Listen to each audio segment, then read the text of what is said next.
Boys, what is something you didn't know about girls until you got with one? Story 1. That they plan when they're going to shower their hair and when not to. When you have curly hair, you have a specific day or two of the week dedicated to washing your hair so it doesn't look like you were dragged through a bush. Story 2. Their hands are awfully cold. They'll take the heat right out of you when you're cuddling, and they shower with water at the temperature of molten steel. Oh, and the amount of hair everywhere is ridiculous. Story 3. An earring or necklace always gets left behind.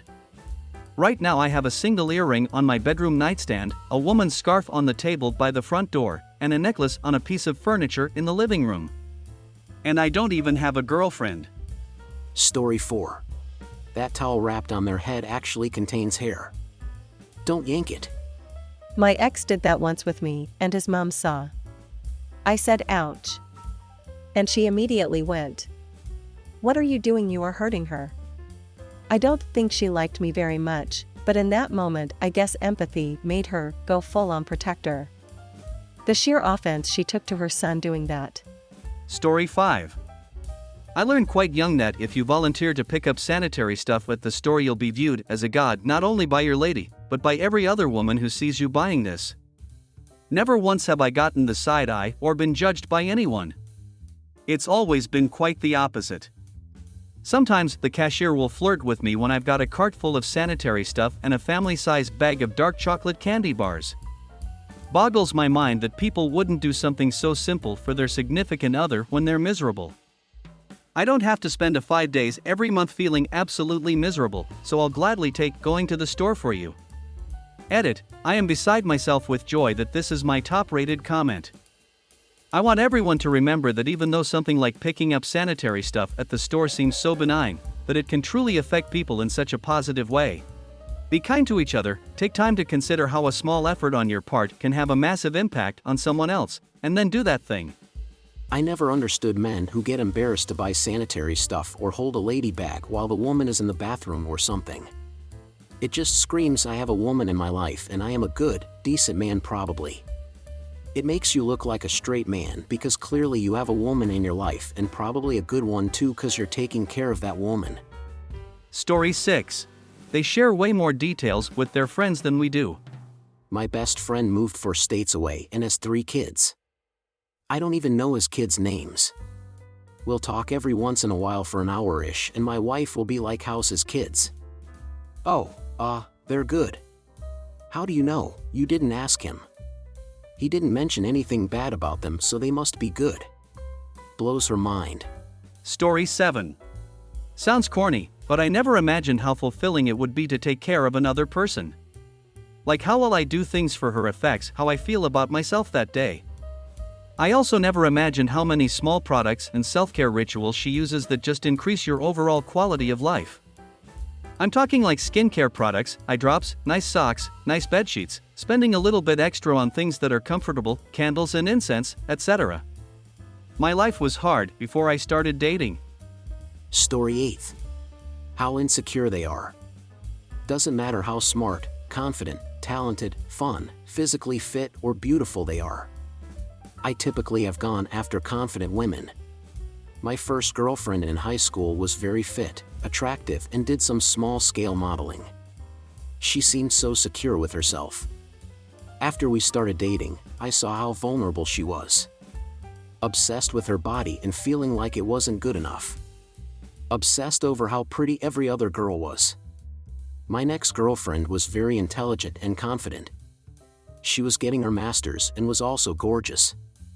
I found out she kept a log of her outfits that she wore to school to make sure nobody saw her in the same outfit more than once. She also cared a lot about the other girls in her class and how pretty they were. She hated it when her friends got better marks. Men are insecure as well, don't get me wrong. But it's hard to see women insecure about something because they can't see themselves the way the world sees them. Story if you start to pay attention to advertising aimed at women. It's all designed to make women feel insecure and that the product will fix whatever problem they just fabricated. Not only that, but they're all photoshopped and create a truly impossible standard that no woman can ever live up to. The amount of times that a woman has posted a very normal picture of her skin to makeup and skincare subreddits asking how they can fix it, it's stunning.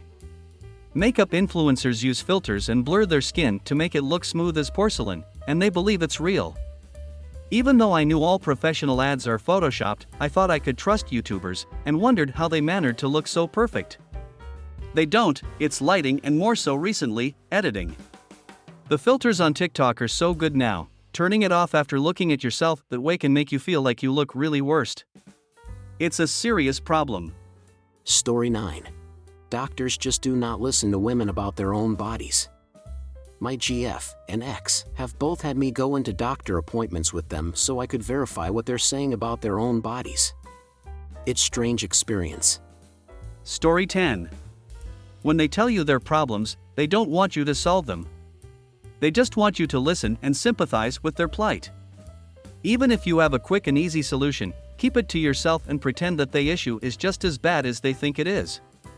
After about a year of unnecessary fight with my girl, I learned a trick which I will pass on now. When she tells me about her problems, I give her a big hug, look in her eyes and say, "Ah babe, I'm so sorry about you.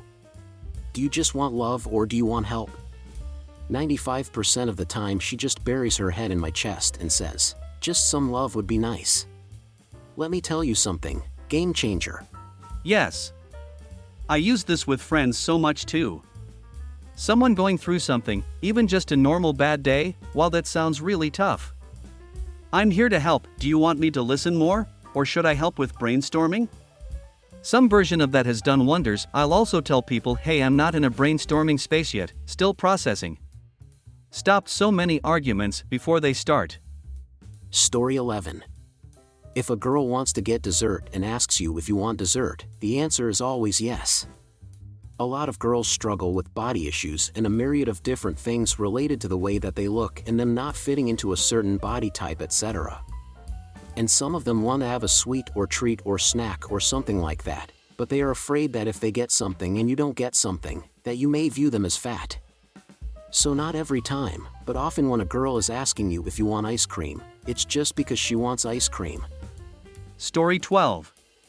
How big the strength differential is between men and women. When my wife and I started dating, I made a joke about being able to pick her up over my head across the room. She said she didn't think I could, so I picked her up. We started sort of play wrestling, and then I realized, she's really trying. I was just sort of quarter strength play fighting and still easily overpowering her. I work out regularly, but I'm certainly no powerful or anything like that. I would say I'm average for most dudes. But it was still very little challenge. I became terrified that day that some dude with less wholesome intentions might use that strength advantage to hurt her, or any woman. I am very cognizant of the difference now. Story 13.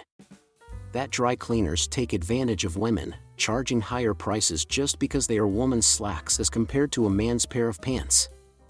That haircuts are more expensive for women than men by a significant amount, not including hair coloring.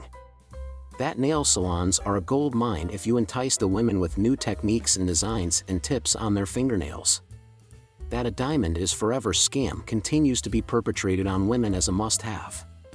That wedding receptions can cost as much as a house down payment for only 5 hours and you are so tired attending the guests that you didn't really get to enjoy your own party.